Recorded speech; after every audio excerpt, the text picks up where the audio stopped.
ever hear a story that crawls into your bones?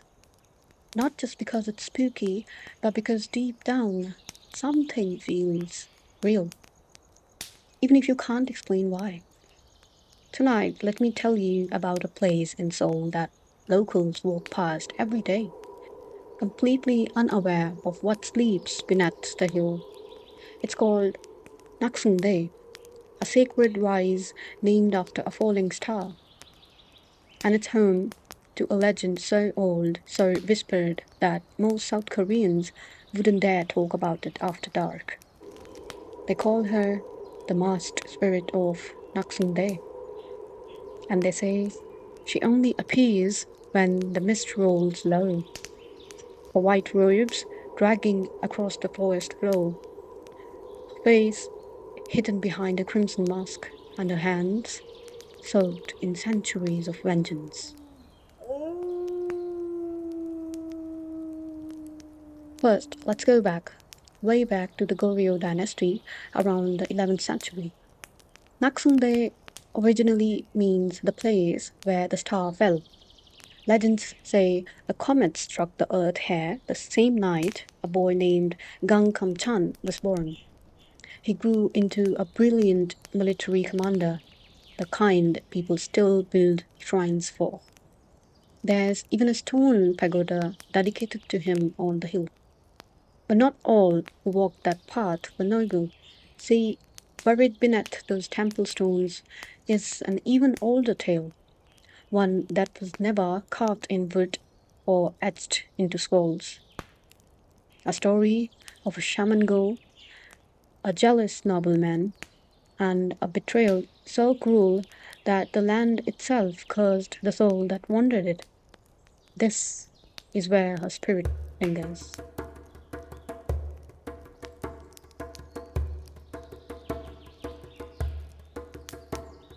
Her name, lost to time, but the elders call her Hwaryon, which means flame lotus.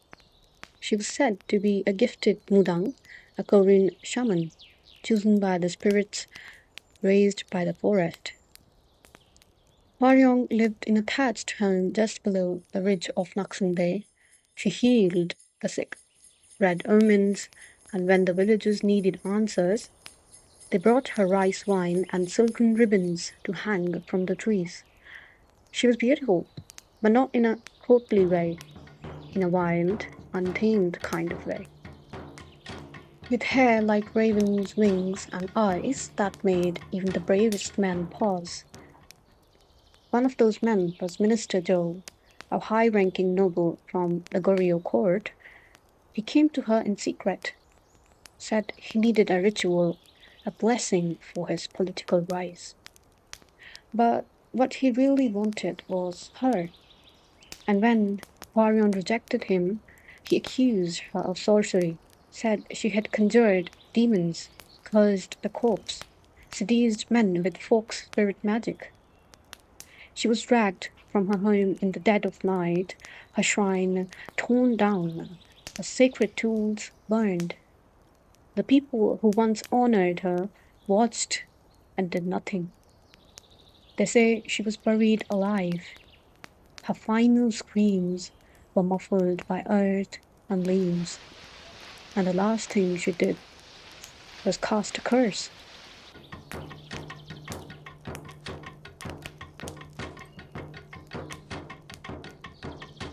Let your descendants carry your shame as I carry the soil in my lungs.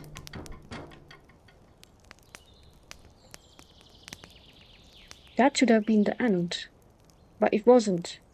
Locals say that ever since that day, strange things started happening around Nakseongdae, especially on the misty trail near the old shrine site. In 2002, a university student named Mi Sok was out walking with her boyfriend when she suddenly froze mid-step. He says her body went ice cold. She pointed up the ridge and whispered, "There's someone up there, wearing a red mask." When he looked, there was no one.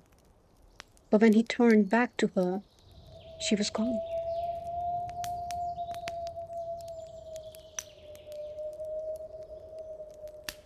Misuk was found 2 days later, crouched beneath a tree, covered in bruises and dirt. Her mouth was full of soil. Doctors couldn't explain it. She never spoke again. The Seoul Metropolitan Police listed Misok's case in their missing persons archive, later marked found unresponsive. Over 11 unexplained disappearances have been tied to the trail near the Nakseongdae shrine since 1970s. Locals claim cell signals often drop near the old stone steps, and that a woman's humming can be heard through static if you wear earphones after dark. In 2015, a paranormal YouTube channel recorded a figure in hanbok wearing a red mask, standing perfectly still, then vanishing into fog. The video has since been taken down.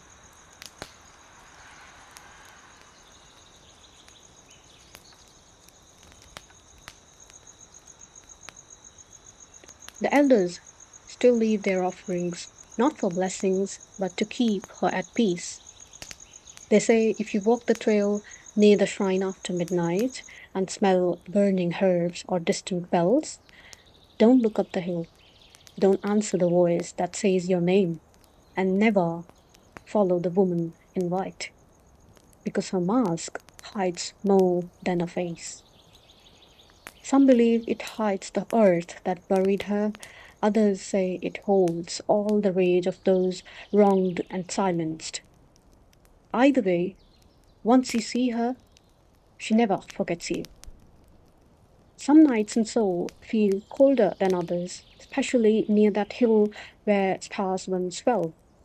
So if you ever find yourselves wandering the trails of Nakseongdae and the night feels too still and the air smells like burned incense, just don't look behind you, because the woman in the red mask, she might already be walking beside you.